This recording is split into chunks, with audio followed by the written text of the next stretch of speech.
All right. Good evening, everyone. I'd like to call this meeting to order. So we don't have any remote, so we can just do this roll call orally. Okay. Veronica, roll call, please. Councilmember Haskell, Here. Councilmember Flynn, Present. Vice Mayor Hefty, Here. Mayor Taylor. Present. We have a quorum. Thank you. All right. So for tonight, we won't do the sort of general oral communications on things not on the agenda until we get to the regular meeting. So the first item on the special meeting is the closed session. So I'll open that. If there are any public comments on the closed session item, now is your time to speak. So anybody, no, anybody online? Veronica? Okay, great. All right. So then I'd like to close the session. So this is your opportunity, and then we'll come call you guys, and hopefully it'll be pretty quick. I would hope 15 minutes or so, but we'll come flag you down.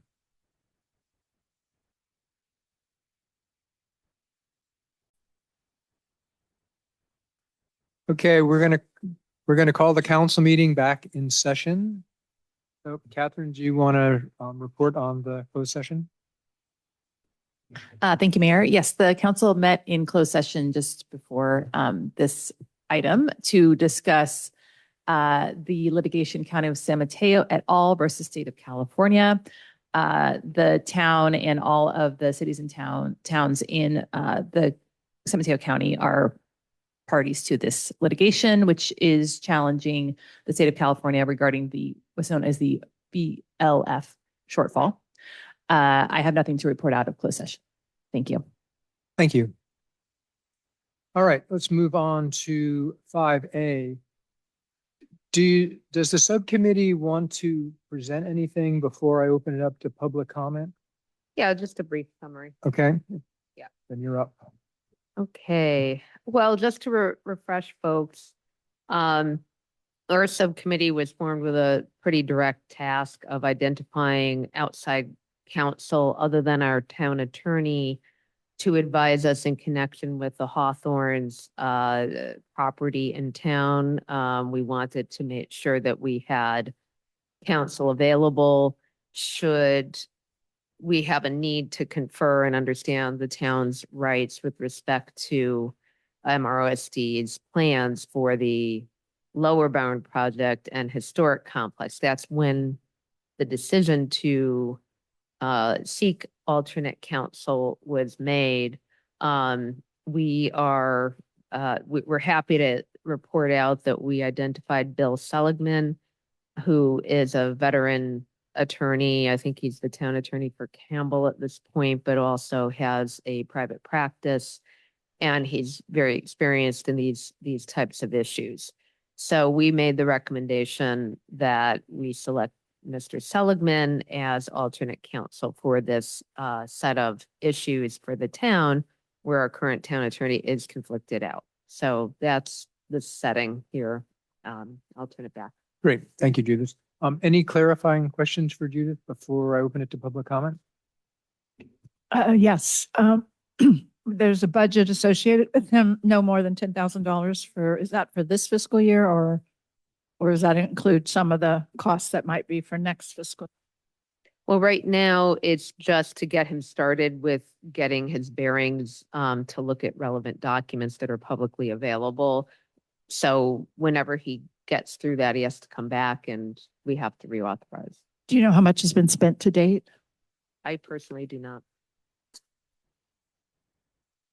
We've not received any invoices for his services to date. Any other clarifying questions? All right, with that, go ahead. Yeah, no worries.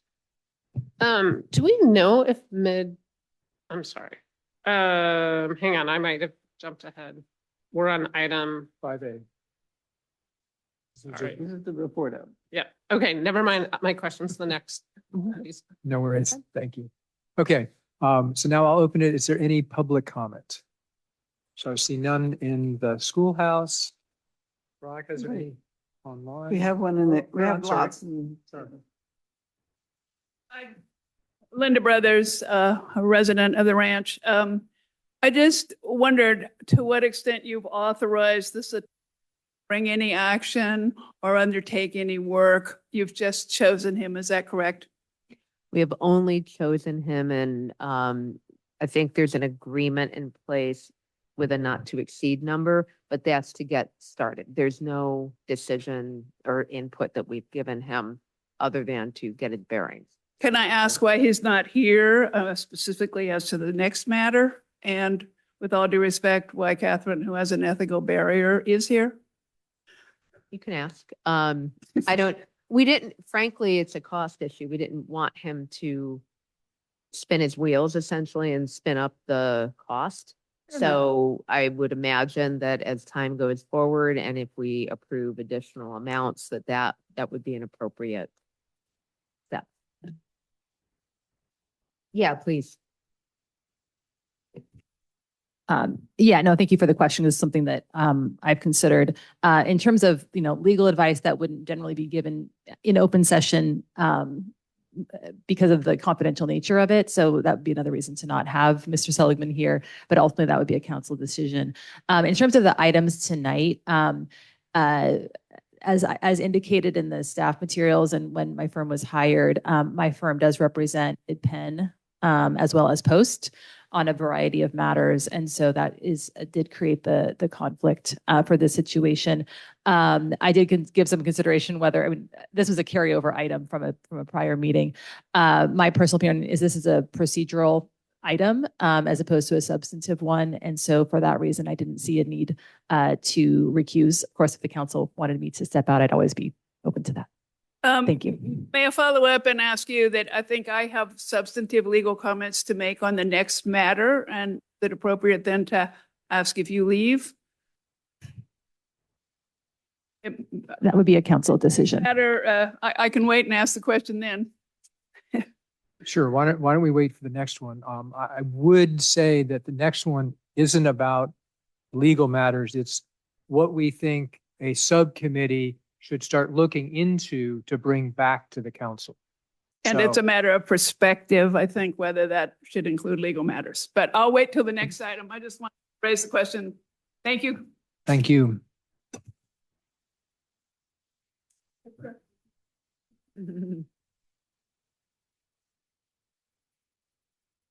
All right. Anybody else in the schoolhouse?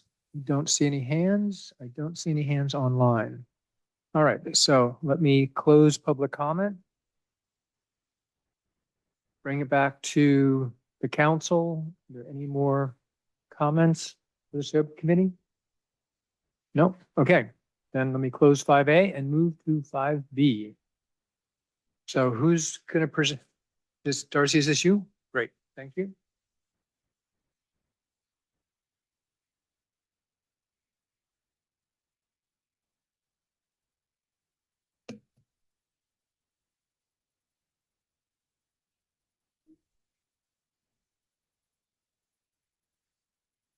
Okay, just give me a second. So this is an item to discuss the appointment or potential appointment of a town council ad hoc subcommittee to research options to work directly with the Mid-Peninsula Regional Open Space District regarding the Hawthorne's property. And I'm Darcy Smith, your town manager. This is just a brief presentation, a simple background on the Hawthorne's property. It's a 79-acre site in the Portola Valley town limits. It was gifted from Post to Mid-Penn in 2011. No town permit applications have been submitted yet, so the town has not been formally engaged at this point. The town has been informed through conversations with the Mid-Penn staff and action by the Mid-Penn Board of Directors that the CEQA environmental review is anticipated to start this year. And the town is a CEQA responsible agency, again, according to Mid-Penn correspondence. Also important to note, the public access planning process led by Mid-Penn began about 5 years ago. There was a public access working group that met in 23, 24, and the last time the council had a session with Mid-Penn was October 2024. So just a quick update on ad hoc subcommittees and what they're allowed to do under state law. So the composition is a minority of the council, so maximum of 2. It's a Brown Act exempt subcommittee, and it can only include council members only, it can't include staff.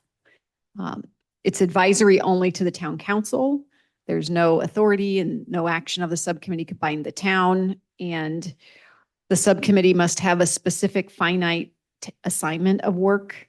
And for this rough estimate, depending on what the council chooses to assign to the subcommittee, I would estimate is about a 2 or 3 month duration where the subcommittee would work and then return to the council with a presentation similar to the one we just had by the other subcommittee. And important to note that that subcommittee dissolves after that point. No formal action is required to dissolve it, but essentially like what you saw in the previous item, that subcommittee doesn't exist anymore. They're not going to do any more work. So some options that were developed and is in the staff report. So this is not any new information, but some options because this is an item that is on the council agenda from a council request is there's some options for the subcommittee, but I want to emphasize that this is not work that the subcommittee would be doing. These are just options that the subcommittee would be studying more or analyzing and then come back and advise the council as to which options, these options, maybe other options that the council would want to direct any potential subcommittee tonight to examine, and then they would report back. So there's not going to be actual work done by the subcommittee, which is important, consistent with the Brown Act. They're advisory in nature. They study these, they come back and report. Again, that would likely be August or September.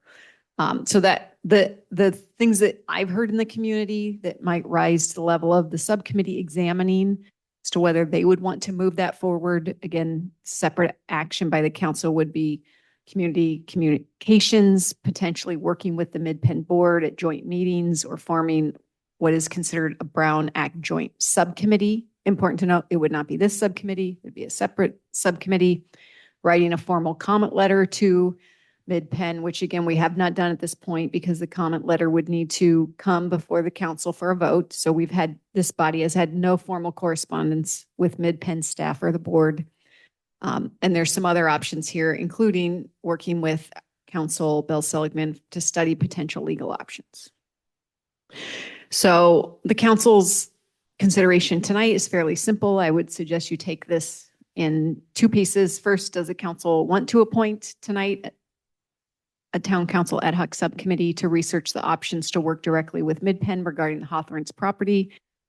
And then if yes, what specific finite assignment or assignments should the subcommittee work on? And it's just really important that those are defined tonight so that we leave this meeting with a record of what the subcommittee is doing. And then the subcommittee would return back. And again, that estimate is 2 to 3 months. So August or September. And that concludes my staff report. Happy to answer any questions. Thank you, Darcy. Clarifying questions? Judith? So just timeline, I'm picking up figure 1 out of your submission. And it's pretty complicated. So I'm looking at where we are on this. It's 26, 27, and 27 plus. This is, well, it's in the staff report, the packet. And I'm wondering what the next step on that timeline practically is for the Hawthorne's MRSD. Is it CEQA? Like how far out are we from them taking some action? Well, so there's a board meeting tonight where they would be approving a CEQA scope of work and contract and budget. CEQA is slow. So I think when I last looked at their schedule, they were going to be working on the project description next. And that could be done later this year into next year. Mm-hmm. And the next milestone in the CEQA process is that they send an official letter out. It's called a notice of preparation, official notice, and the town, again, as a responsible agency, would get that notice and be able to comment on it. But my best guess right now is that would come later in the fall. Assuming they approve tonight. Yeah. assuming they approved. So many months away, several months away. Yes, Okay, yes. Thank you. Another ignorant question. When do they submit for a CUP? What is, and Well, I'll just say, we do not know exactly what they're submitting for. So just to correct you, Normally. it could be a CUP, it could be something else. We do not know at this time. The notice of preparation does list anticipated entitlements or discretionary approvals that they may seek again from other agencies, or they may have to give themselves. And that's a preliminary list. It would be refined through the CEQA process, but we have no timeline of that. Again, my best educated guess is it's after CEQA, and CEQA could probably take 12 or 18 months. So it could be late 2027 or even 2028. But I just want to caution, we have not received any formal correspondence or statements from MidPen as to what they will be submitting or And- when. Can I just follow up? Because I think I have a slightly different angle on the same question, which is we as a town have not yet been advised, because we've only just appointed the town attorney for this set of issues, or the interim, whatever we want to call them. Bill Seligman has not had a chance to advise the council right now. So, there's what MRSD thinks it needs, and we have not yet come to a conclusion on what we need, because we haven't had that advice, or a chance to explore that with our town. That's correct. That's well described. Yes. Thank you. I wanted to just clarify a little bit about Bill Sutherland not having provided us any advice. I got a report by email, a whole summary description. Is that not? That's Well, not the If you're background? questioning my phrasing came about because a one-way transmission without an ability to engage and discuss isn't advice. It's a one-way transmission that needs follow-up. That's where my phrasing came from.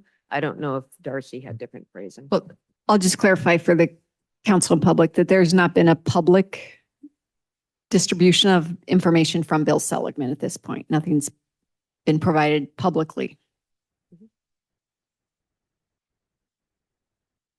Could I get further clarification on what the decision is we're making here? If we decide to move ahead and appoint the subcommittee, that's yes or no. And then the finite assignment, you gave us a list of things that the subcommittee is supposed to decide whether or not that the subcommittee will work on these items. I'm just unclear on whether they're actually going to be working, for example, to draft a formal comment letter, or is that something that, I don't know, the subcommittee is going to make a decision about whether that's important to do, and then the staff and attorney would then draft that formal comment letter. I'm just a little unclear on how much It's the the latter. subcommittee will be So doing. it's the latter. We're expecting the subcommittee to come back and say, potentially, we think that the council should draft a letter, but they're not going to draft that letter or submit that letter. Because the idea is that they're going to come back, at least this is my understanding of it, is the subcommittee is going to come back and say, here are our options for looking at this project. And we, the subcommittee, recommend to the council the following things that we think are probably the right path.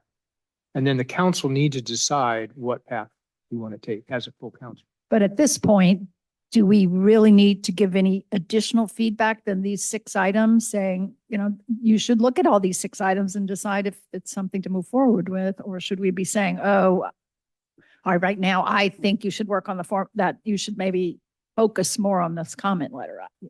That's what I'm a little unclear of. Well, that's the discussion. I mean, I have some things to add to this list, for instance, that aren't on here. So Sort of to create a big list for them then to take away and decide whether to move forward with. Sure, big is a relative term here, but yes. Want anything on your side? It's just a clarifying question, so Yep. we're not in discussion. just- Yeah, I have Okay, yeah, clarifying yeah. questions. No worries. So first of all, does anyone know if MidPen wants to work with our subcommittee, potential subcommittee? Clarifying question, that is open, that has not been responded to. as yet. So Well, I- Midpen has not responded? Wait, I don't think the council's authorizing the subcommittee to meet with Midpen. Right. But Because- even, We could have that Well, discussion. it does say joint council and Midpen board meetings, community communications, and so I just want to clarify that this would only be a Immature. subcommittee from the Portola Valley side and not to talk to Midpen or to talk to Midpen? Well, I think, like, let's take number two, just, I can easily phrase it. They're not going to draft a letter. They're going to recommend that we draft a letter. They're not going to have joint planning meetings. They're going to recommend that we should have joint planning meetings. Okay. Okay, so there's no interaction between the subcommittee and Midpen. They're going to go through and say, here's what we think might be the right approach. And then the council needs to decide how much we want to interact with Midpen, et cetera. Does Okay. that help? Yep, that does. So, and could we, I recognize that right now, could the right now we have extraordinarily limited staff. So we don't have the staff or the money to do this, but in case there is money down the road, could we add for the subcommittee to potentially look at a parking management opportunity as well? Because by having a parking management plan, it's a chess move, which then you can point to Midpen and say, your parking plan doesn't match the town's parking plan, and that's a problem. Could we potentially add another one? Yeah, and so I think when we get to discussion, that would be an example of something that we could add to the list that the subcommittee could. Great. Okay, those are my questions. Thank you. Any other clarifying? Is Judy? it possible to discuss the two questions together? Because for me, I don't know if I need a subcommittee until I've figured out whether any of those are, something we should be engaging in at this moment. So I don't want to go sequentially myself, but if that's the way you need us to structure this, we can. No, you can Okay. have an We're alternative free approach. flowing. Yes. Okay, thank you. All right. Any more clarifying questions before I open it to public comment? All right. So with that, I'm going to open up 5B to public comment. Who would like to speak in the schoolhouse? What's up, man? what's up is, I'm not comfortable with having a conflicted council in to receive public comment on this because if I understand the concept of conflicted council, it means that we're not speaking we are speaking directly to MRSD and Post through council. May I Yeah, please. have a comment? This is recorded. It's public. There's no point in, she can go look at it. Good. Her colleagues who are working on it, I know Catherine isn't, can look at it. I mean, there is body language, so I defer to you, Mary, but do think about, Yeah. I will go with wherever you want to go on this. Okay. So you're. I comfortable. just noticed that it has a sort of a queasy, it has a little bit funny feeling. Okay, well, I mean- I doubt Catherine has a strong view. Right. And Certainly don't. And I'm happy to step out for the conversation. I think my sense is we're not going to ask Catherine for advice, but I don't mind her sitting here personally. I don't either. It depends on whether she's on. But it's going to be on the public record. There's no confidence here. I mean, it's a recorded, anybody in the world can see this. So there's no confidence here. I mean, at least as I understand the question. So this isn't closed session. So anyway, I don't have a strong feeling one way or another. I mean, what's the? Catherine, do you feel strongly? I don't, but I think I'm a big believer in optics. And Yeah. so I think it's best for me to step out and you just come find me. Yeah. We're ready to move on. Perfect. Thank you. Thanks. Thank you. All right. With that, I open up public comment. Who would like to speak? You can wait until she's fully out the door if you want. Okay, cool. I'm cool. Thank you, Catherine. I'm very glad that we have reached this point. I have been patiently waiting for today and it's finally here. So congratulations on getting this far around. I have two perspectives to offer. One is about the composition of the subcommittee. Several years ago, the Finance Committee met and they appointed a single member subcommittee, which at the time struck me as quite odd and unusual, but proved its effectiveness and merit. And that idea occurred to me this week as I was looking at your agenda, remembering that MidPen has thus far rebuffed all of our overtures, that we are in very early days with our attorney. I want to point out that in Judith Haskell, we have someone who speaks his language, thinks deductively, while keeping the strategic in mind, keeps her eye focused on the clock, which will translate to a concern I've heard a couple of times tonight about cost management. So I think that for at least this first step forward, given we had 6 options up there and were I one of you, I wouldn't be able to deal with the matrix of options because I don't have the grounding information that you need. And so what if we took the best next step forward with a single person? I think it would be highly efficient, and then come back to the council and decide whether a supplementary member to that subcommittee is valuable or whether it's equally valuable to turn it over to the 5 of you. At least to me, that would be very grounding, and I would like to see you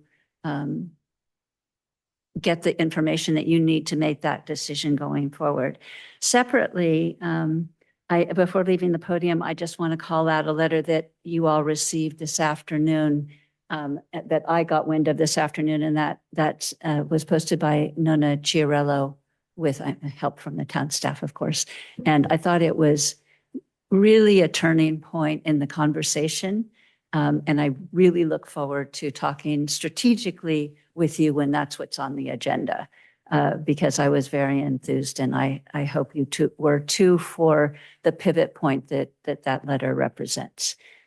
So for those people in the audience that haven't had a chance to see it yet, take time to read. Okay, thanks so much. Thank you. And it is in the public record. Anybody else in the schoolhouse?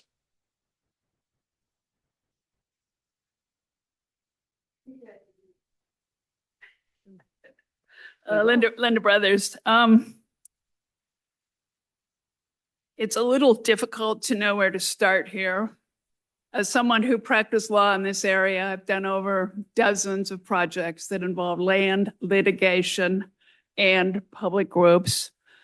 I was part of a group that kept United Airlines flying. I was part of the group that got New Orleans back in action after the Katrina. These are complicated issues, but I took one look at this after talking to some people about it, and there's a very clear legal approach that you could take right now that runs a significant chance of stopping this in the water.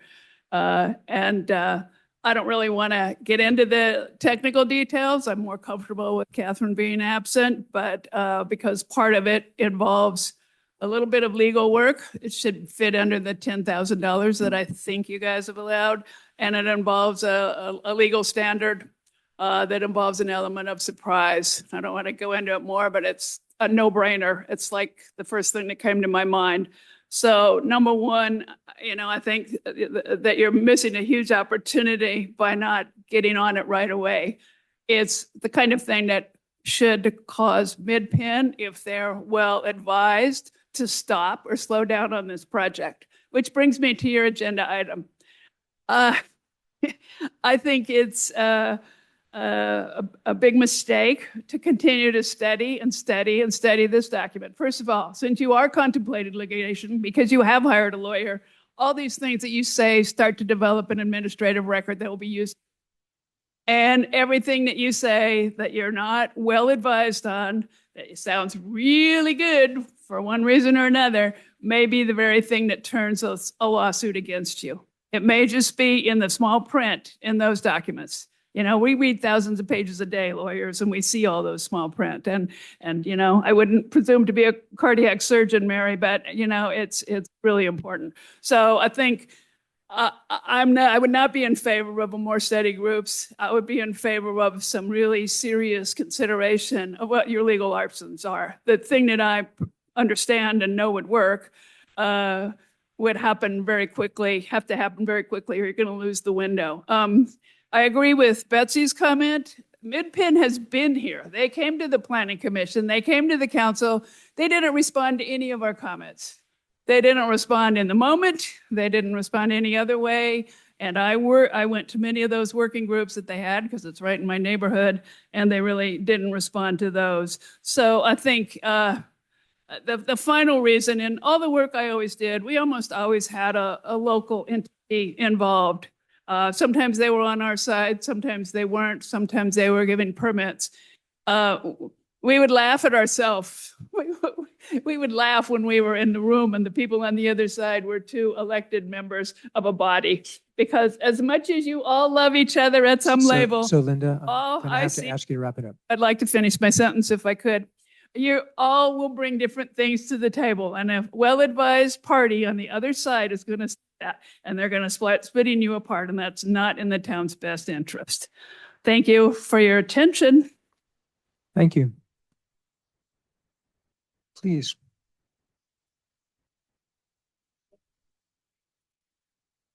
Hi, I'm Lana Norris. I live in Portola Valley Ranch. Norris? I was really, really pleased to see that we've hired an attorney. I have felt for a long time that it's the legal arena where things are going to get resolved and hopefully favorably to the town. I have for a long time been very, very, very concerned about MidPen totally ignoring our town's values, its culture, its concerns. And I'm going to give a little bit about my experience over the last couple of years that has led me to believe that MidPen's goal is access, access, access for the public and not caring one whit about our community. They are planning overdevelopment. The parking lot is probably exhibit 1 of the overdevelopment. I have no experience with CEQA. I have no experience with land use. I have no experience with any of that. I do have an experience, a lot of experience in contract law. I was an attorney. I practiced for 40 years. I have drafted, I have interpreted, I have enforced beaucoup contracts. I knew Max Gutierrez really well. He was a colleague of mine, a friend of mine. Max Gutierrez is the attorney who represented Mr. Woods, the original owner of the Hawthorns. It was Max Gutierrez who was making sure that Mr. Woods' desires would be carried out. I knew Max. I respected him. He was a wonderful, wonderful, wonderful man and attorney. And he would do everything to make sure that his clients' wishes were protected. I will say now, it is absolutely clear to me that Mr. Woods' wishes are not being followed in what MidPen is planning on doing with the Hawthorns. As you know, Mr. Woods left the Hawthorns to Post, Peninsula Open Space Trust originally. Okay? Then after some time, the property was transferred by Post to MidPen. MidPen has an absolute obligation to follow the terms of the conservation easement that Max Gutierrez drafted on behalf of Mr. Woods, the original grantor of the property. The problem is not just MidPen. The problem is also Post. Okay, Post. And I'm speaking now probably to the attorney, who I presume is not here, but the attorney we have hired. Because here's the problem. MidPen wants access as much as possible to the Hawthorns. When MidPen wants to do something, it goes to Post because it's Post who has the legal obligation to enforce the terms of the easement. Now, a few times Post said no to a few things Mid-Penn wanted to do. Most of So the time, I'm going to have to ask you to wrap it up. The time's Okay. exceeded. may I have your indulgence for just a bit more, please? Yes, we do try to keep them to 3 minutes though. So if you can wrap it up, please. I will try to wrap it up. Okay, let me tell you about Post. I spent more time than I care to think trying to get Post to tell me how what Mid-Penn is doing complies with the easement. They never did. I scheduled an in-person meeting, actually it was by remote, but I tried to get in person, with the president of Post and the attorney who advises Post. I asked them specifically how what Mid-Penn is doing complies with the easement. They couldn't tell me. All I heard from Post's attorney was, well, it's for public access. That's the overriding concern. So what they are doing, what Post is doing, is subsuming everything, every consideration to more and more public access. Why are they doing that? I don't know. But it's illegal. It is illegal what they're doing. They are not enforcing the easement. And our attorney needs to, I think, emphasize what Post is not doing and not meeting its legal obligation. It's not just Mid-Penn. Thank you. All right, who's next?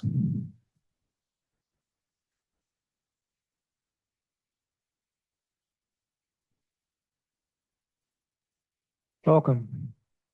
Hi there, Nancy Powell, and I live on Canyon Drive. And I've lived in town 46 years, and I've been an attorney for 50 years. And I join with my fellow counsel here.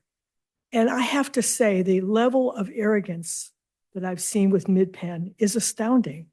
And for those of you who were also at the last Mid-Peninsula board meeting where I spoke, and I even commented to the board on the level of arrogance that I thought they had. One of the concerns that I have is that I want to make sure that we try to follow an aggressive approach like the two previous speakers have suggested. I think right now, Portola Valley has just been sitting on the sidelines. And Craig, with all due deference to your speaking at that board meeting, you made it clear to the Mid-Penn people. In fact, I believe your words were that the town wants to work with them. We're all going to be, it was all a happy kumbaya thing. We are past happy kumbaya. And to me, I mean, the question of, well, why is Mid-Peninsula trying to promote this big parking lot and ignoring all of the rules and all the guidelines of our town? To me, it's pretty simple. They missed the boat in setting up enough parking for the Windy Hill open space. What they figure they can do is they can have this big parking lot. They can suggest to people they park there. They can walk along Alpine Road. They can divert into Sweet Springs Trail, loop around to Deer Path, connect around along Alpine Road, and voila, they have an even longer, lovelier loop than they thought they were going to have. So to me, it's just it's an obfuscation of looking to have a bigger Windy Hill open space parking lot.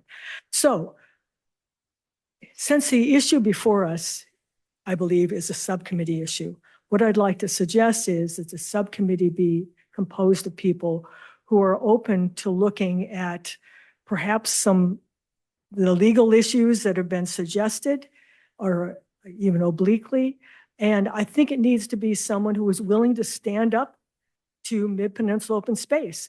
And perhaps perhaps in the good guy, bad guy framework, Craig can still be the good guy and be the nice guy who wants to talk and be kumbaya with Mid-Peninsula open space. But I think we need someone who's going to be willing to stand up to Mid-Peninsula and say, we are not okay with you ignoring our values, ignoring the fact that they have acquired a residential parcel of property. A residential parcel of property, they are not entitled to do a huge parking lot under that framework. And I've run out of time, so I'll go on. Thank you. Who's next? Please.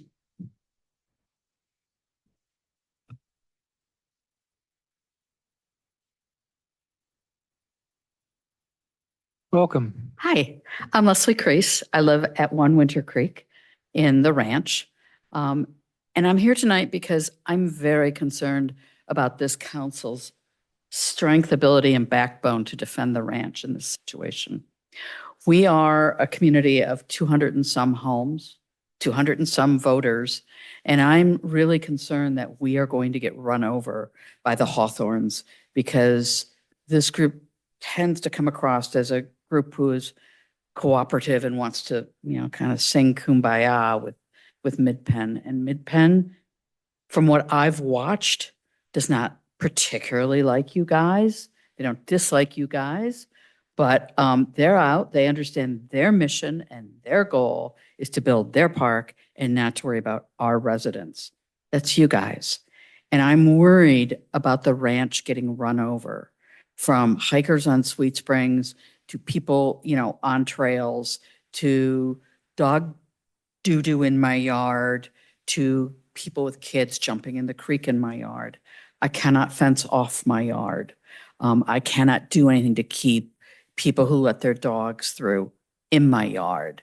I found people with kids. Dude, right? And they're like, why should we get out of your creek? It's public land, your piece of the creek. I worry that this team is not going to support us, not going to back us up, and not going to protect us. Anyways, thank you. Thank you. Anybody else in the schoolhouse? Yep, please.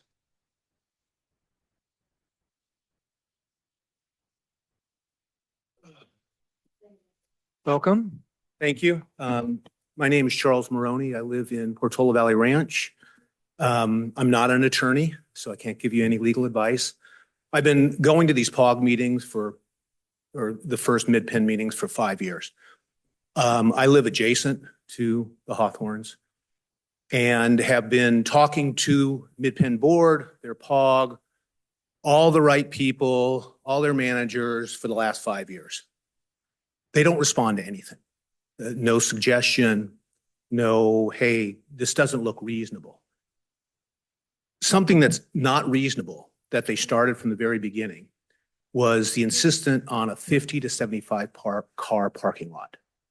And if you look at our adjacent open spaces, Arostadero and Windy Hill, they both have approximately 40 to 50 car parking lots.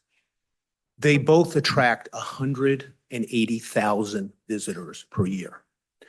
So now you're talking about something that is 65 acres, has 1.5 miles of trails, and you want to put the same size parking lot there. I've mentioned this multiple times, and the response is no parking lot, no project. So that's what you're dealing with from Mid-Penn. It's sort of a passive aggressive bully. So they have a vision. I don't know what's motivating them for that vision. It may be what someone has already mentioned, but it's really not, what they're planning is not really in the best interest of Portola Valley. If you look at our general plan from many years ago, there are trails that go through and then connect to Sweet Springs and other places. They used that and said, hey, the town has already agreed to this, so we should attach our trails to these trails.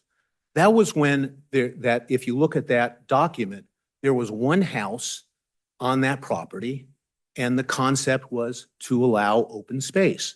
There was also a plan to have other residential houses built there that the Woods had gotten approved when I moved in. Something like a dozen homes, right? There's a big difference between a dozen people living in their homes, utilizing all the trails, and 180,000 visitors per year. So that's the concern. That's why when they wouldn't listen to me at all, we went to the neighbors. We got 195 signatures from Portola Valley Ranch residents. We've got over 100 of the 200 homes participated in that petition to say, hey, we don't want the connections. to our trails. We don't want a 50-car parking lot next to us. That's never been the plan. That at least got their attention, but obviously they've continued to move through. So I think that gives you a vision of what you're dealing with or what your subcommittee is going to deal with. And I think at the end, you're going to say, oh, they don't want to work with us, right? So I don't know what the alternative is after that, but I think you're going to get a passive aggressive response. It's like, well, we'll move through, we'll finish CEQA, and then we'll come back to you. So thank you. Thank you. Anybody else in the schoolhouse? All right. Seeing no other hands in the schoolhouse, let's go online. Ed, you're up.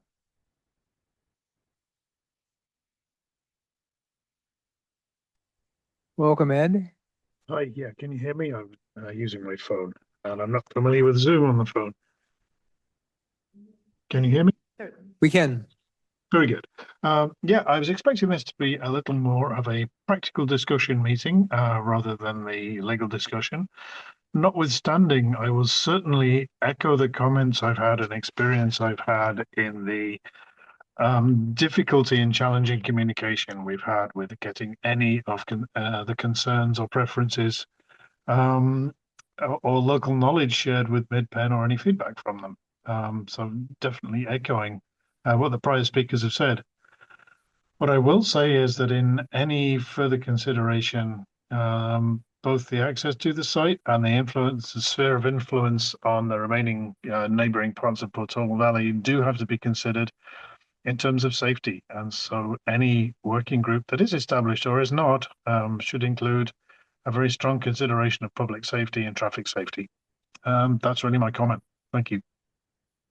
Thank you, Ed. Dave Cardinal? Sure, thanks. I was kind of surprised by the tone this whole thing took. For starters, I was hoping we had a town where not everything had to be a lawsuit. But going back to the issue at hand, our general plan says that the reason we get to be special and not have all the things, high density housing, is because we are sharing our resources. And the Hawthorns is a resource and people want to come there and it has a lot of acres. And I don't think we get, well, I hope we don't get to just say, go away, leave us alone. So that leaves us into what's a responsible plan. Now, I think from what I've been to lots of meetings, I think we, Portola Valley, have what in curling is called the hammer, in that they can't do anything without permits. So I don't think we have to be, I don't know, gnashing of teeth about things. We can decide what we think is right. I believe their phase one plan is 30 spaces for parking. I also believe the ASCC has strongly recommended it be over by Los Trancos for a variety of reasons. I think we can, if those are both true and we can have the hammer, we should just like chill and negotiate those and put the parking at whatever size we think it needs to be, wherever we think it needs to be. And I don't know, MidPen is a megalith and all that, but at the end of the day, we can hold firm and just say, here's what we want. And that's what a subcommittee or a lawyer or whatever could do. I don't think it's super complicated. I do think the connection to Portola Valley Ranch is complicated because some people want it, some people don't. The exact scale of the parking is complicated, but I'm pretty sure it could start small. I think they've already scaled it back for phase one. And just say what we want. I mean, just spit it out and say, we want you to be here or there or whatever. And I think we just don't approve the project unless they do what we want. But we need to do something in keeping with the charter because people want to come here and experience our wonderful world, and that's part of why we're who we are. So thank you. Thank you, Dave. All right, anyone else online? One last call. Anybody else in the schoolhouse? All right, I'm going to close public comment.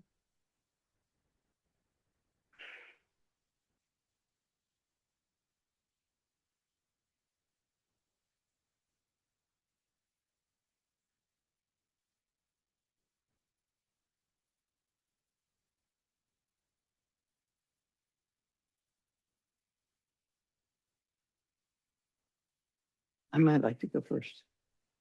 All right, Mary, why don't you go first? That way, maybe I'll get 2 bites at the cake. How are you going to get a second one? This is it. I'm just telling you, I'll be as good as I can be. And I don't have a 3-minute limit. I have been the liaison to MRSD for the last 18 months. I've taken this responsibility extremely seriously. Turned off your mic. No. Go off. Still off, trying to make connection with MROSD in many, many ways, including attending, including bringing multiple board members to the site, including writing letters, asking for feedback, asking for specific information. And of course, and I visited all the sites, and I certainly heard all the stories that we've heard thus far, and including the story of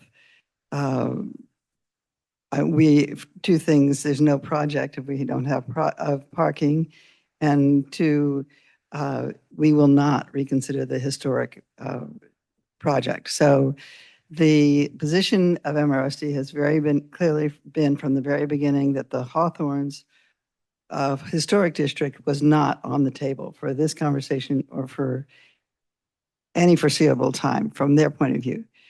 So that has led to considerable amount of frustration. The current status for me of what my ask was is I have asked what their standard is for number of miles of trails per parking space. And I'm still waiting for that number. I thought that was a reasonable number to ask. And I was seeing shaking of heads, and I don't know which of these are incorrect. But I feel that I have done both the nice guy thing, and I've been strong when I thought I needed to be strong with them. And I've always only spoken as an individual. My hope is first of all, I think there's 2 things about this. I was assigned to be the liaison. I was honored and excited about it. I could have gone back and said, and so what does it mean to be the liaison, and how hard do I have to work? And I would say that going forward, the liaison to MRSD needs to have a very specific limits to their authority and interest, and not that they have any authority, but to an understanding of what the time commitment is and what they can do in the setting where all the meetings conflict with the town council meeting. So that's one thing that I would ask. I have a specific ask that I have thought of over today, actually, which is that that the liaison continue as such, and it could be me or it could be someone else, but that there would be an agreement or a request to MRSD that that person be allowed to meet weekly with MRSD and would report bi-monthly to the council as to what kind of information is coming back. And that would make this job doable. Now, it's not something that I would have designed myself, and I don't believe I've done that, but I've been darn close to it, although I haven't reported back to the council. But I try at least weekly to make a contact at MRSD. So Mary, is this a comment? Well, Right, but is this you're making a recommendation that the subcommittee? I'm trying to inform you as a leader. I understand, but I'm trying to keep us on the agenda item. So is this a proposal for the ad hoc committee to consider? I think this is just information, in my estimation, this is information that you need to have on making the decision about whether we need to have a subcommittee or not, and whether there's room for a subcommittee to operate in this context.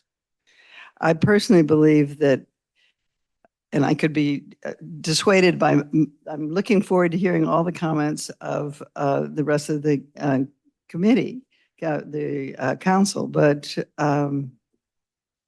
I pretty much feel like it's not time for a subcommittee. That is any help, but I do think there's it's a time for us to have a clear mandate as to what the liaison is supposed to be getting out of MROSD, and that needs to be communicated to MROSD. Okay. So what I think I'm hearing netted out is you're not in favor of creating a subcommittee. I'm not at this point, because we're talking about a 3-month, basically it's just going to stall us. We're not going to be able to do any of the big action things that we're talking about, because we're not going to even return for till 3 months, which is the thing that happens. Nothing happens for 3 months. I'm talking about every 2 weeks, you're going to hear back from the liaison. What's happening? Do we need a subcommittee now? Do we need to have an action? But right now, there's nothing happening. We haven't gotten any of the basic communication lines set yet. Okay, thank you. Who would like to go next? Ellen, how about you?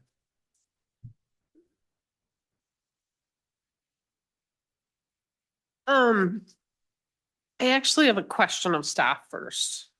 And I know we were supposed to, but all good. Darcy, I need to ask. So for instance, if we requested a joint council and mid-pin board meeting, if we wanted to write a letter, it would not need to go through a subcommittee. Is that correct? Or? I don't think you could request that as part of this agenda item, because this agenda item is just to create this subcommittee. But I meant for down the line. For down the line. We could do it without a subcommittee, right? Correct, Once yeah. it was agendized. So as you know, there is a process for a council member to request through the town manager that an item be agendized. That's essentially how we got here tonight. There's also the colleagues memo. And for those of you who need a little more clarification, that's an adopted resolution of the town council that lays out how a town council member can request an agenda item. So again, how we got here tonight. That would be an alternative to request, for example, that specific item that be on the agenda, and then the council give direction to tackle that discrete item. This item came about because there were lots of ideas out there. And so agendizing kind of each one of these separately or kind of in a group might be challenging. Okay, thank you. Okay. So a couple of things. I will go back to, I'm not, I am concerned that what we can do is, I want to build good fences with our neighbors, right? And our neighbors are mid-pin. However, that said, their annual budget last year was $94 million. And 10 times plus what our annual budget is. They are a large open space agency. I appreciate them. They do a lot of good work. But their mission is to provide open space access to anyone and everyone. And I will also say that along with that, when I've talked to them about parking situations, they are all about driving, like having big parking lots to provide free access.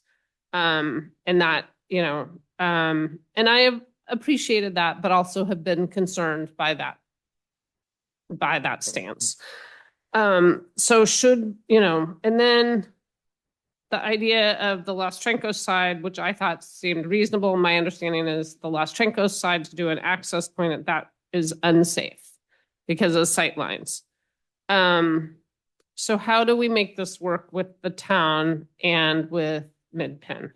And what pressure points can we potentially apply, right? Obviously, litigation is one of them, which, and then we would go to litigation that we don't have much money, and we'd probably end up at the same point, right? If we do go to litigation potentially.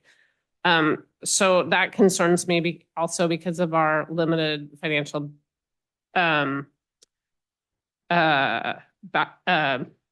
situation. So, obviously I would prefer something like, to do a formal letter to them, to do the soft or joint board meetings. I'd really, I keep beating a dead horse at this point. I'd really like a parking master plan, because then what, in my experience in dealing with Mid-Penn, is when there is something in print that you can point to that says this does not match your idea. So because, I personally want a parking master plan. So I'm not in favor of an ad hoc committee, because I think that we could do this just, the council can work on these areas without an ad hoc committee personally. So that's my opinion. Thank you. Thank you, Helen. Rebecca? So I've taken a bunch of notes while I've been listening to everybody's comments, and thank you for coming to provide them. I guess I tend to agree a little bit with Helen in her last comment about the need and the necessity for a subcommittee to go away and explore these 6 options plus a few more, and then come back. Oh, what did you say? I said, I agree with what Helen just said, that the idea of having a subcommittee to go to 1 or 2 people from our group of 5 to go away and spend 2 to 3 months talking about whether or not we should move forward with these 6 plus 3 or 4 more items, to me, doesn't make that much sense. We're not talking about huge numbers of things. I mean, it seems like the 5 of us could just agendize this for the next meeting or whenever we have time on our agenda and talk about what we think the next steps might be.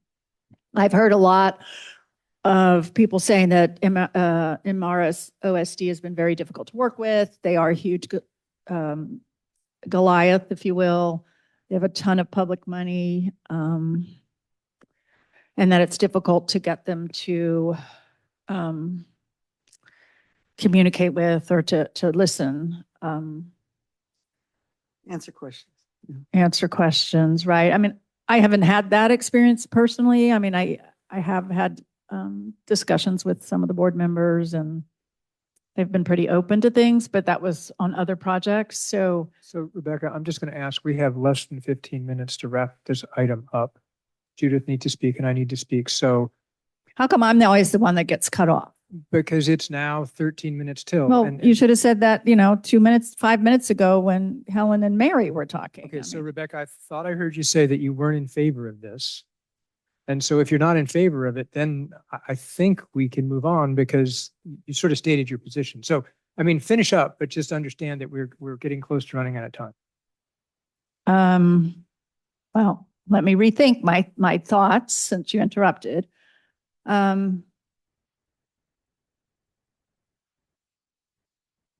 I think the subcommittee raises problems in the fact that we have a liaison, we have an alternate liaison, and now we're talking about having a subcommittee that may or may not include those 2 individuals. So now we're talking about possibility of having 4 out of this 5 of us being somehow already involved with Mid-Penn. So in that respect, I don't, I would say no. I'd say agendize this as an item to come back and talk about it. I do want to mention one thing is I'm a little concerned about Commissioner Brothers' comments about there being an urgency in terms of our legal options. And so I think we need to understand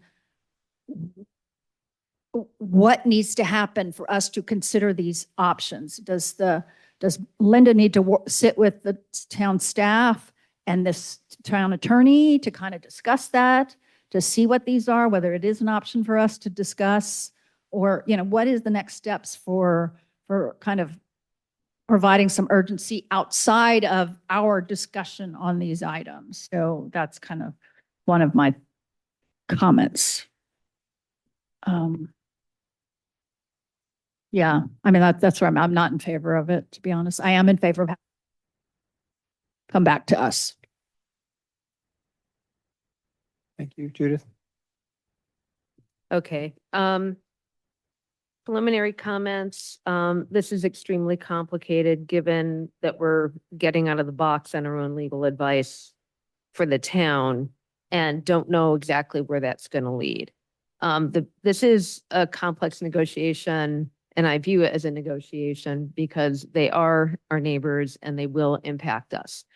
You have the Woods intent, you have Post, you have MROSD, you have many documents and authorities with which the town may be able to create leverage, but we do not know what they are yet. So I take the comment that every single thing we say in public right now is going to come right back at us if we're unwise in letting the scope of these discussions get ahead of our knowledge base right now.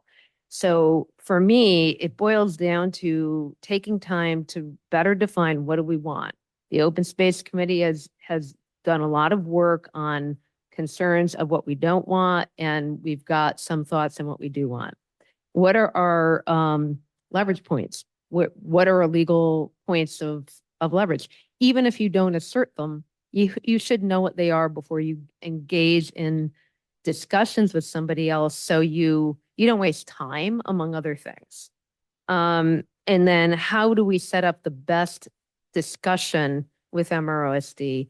Today, I can't say that forming a subcommittee is going to help. I think a lot of the comments that have gone on before make sense to me. I think we should come back. I think the liaison should continue that role. There's no reason to disrupt it. I would caution that being careful with what we say until we are well advised legally is critical. So we have to be very disciplined. So I would not form the subcommittee right now. I would, once the council, in whatever way it does, gets their bearings on their legal rights vis-a-vis that parcel. And I don't want it to take forever. We should reconvene and discuss, because these are good ideas.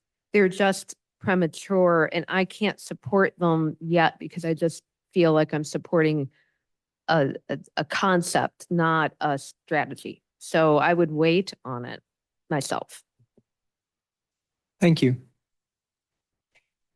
So in listening both public comments and my fellow council members, I actually still think the subcommittee is important to gather information and put it in a form that we can understand it. I'm not happy with 2 or 3 months. It takes too long. I would like it to happen sooner than later. But I think it's important, if we're going to move forward, that we do it thoughtfully. And if we're going to do it thoughtfully, I think we need to gather the right kind of information. And one of the places I would start is we had a town manager committee that was working indirectly with the POG. And they have a lot of correspondence to go back and forth with questions. We've got, letters from the Trails Committee. We have letters from the Open Space Committee. So I guess my hope was that we would have a subcommittee that would help sort of bring those things together, come up with it. So that's one piece, come up with some timelines to really understand when are the important times that we need to weigh in. One of them may be Linda's point about, there's an urgency. So maybe we need to do something with staff. Then there's going to be some other sort of periods where we're going to need to make sure that if we're going to weigh in, that we're there and sort of dealing with it. The next one is, what is Post's responsibility? Really understanding, to that question, what should Post be doing, and should they really be enforcing this easement? I think some of us feel like maybe they're not. And then the last public comment I heard was, should we consider, what are the public safety concerns? and getting those things put together in a more coherent package so that it could come to the council and we could have an informed discussion. I think it's important. I'm a little hard pressed to see how that's going to happen by just us meeting and chatting about it at the dais. I don't find that to potentially be a very successful. So I think I'm hearing 4 no's and 1 yes, but it still doesn't feel like the right answer to me. So how do we get there? We've done 2x2x1 consults with experts before. I think we do that with the council members. I have a number of questions. I'm sure everybody else does. So we can get our own thoughts clarified before we come together. If we do not understand the legal framework, reaching out and you're publicly talking with all these people, getting information is one thing, but frankly, I feel like I've gotten information overload and I've been paying attention and I have a decent amount of feeling. That's why I'm not sure that effort is really worth it. And to Rebecca's point, I think 4 out of 5 of us being already engaged is probably unwise at this point. I would probably be open to it once I have the ability to consult and get a better understanding on the legal parameters we're dealing with. And, I would ask that attorney to give us a sense of, what's appropriate public comment, where to be watching on your public comment. People need to be reminded of that. And I would benefit from that from him. So that's the reason. I'm not saying never. I just think right now it's not. Okay, and now actually wasn't, can I actually finish my comment? I'm sorry. No, that's all right. I just, no, it happens. So I think there's some other important things here. I think making sure that we follow the general plan and MidPen follows the general plan, I think is important. I think what I'm hearing from you is understanding, kind of what our legal leverage is with MidPen, like if we're going to go forward, what approvals do they need from us? What are those situations? So I think I appreciate all that. I also think that there are neighbors, and that's the other thing for us to remember. So I think that working hopefully with them, but listen, I talked to them. I felt like they didn't really give my conversation much, but that's the way you still work with your neighbors. You don't just decide that you're going to attack them. You still try to work with them. That doesn't mean that you just say, oh, well, if you don't want to do what I want, I'm not going to do it. We can press them. And I think we actually have a lot of leverage to press them. So I'm comfortable if we don't want to do the subcommittee now. I think, Judith, what I heard you say is when you say get your bearings, this is mostly legal bearings. Is that correct?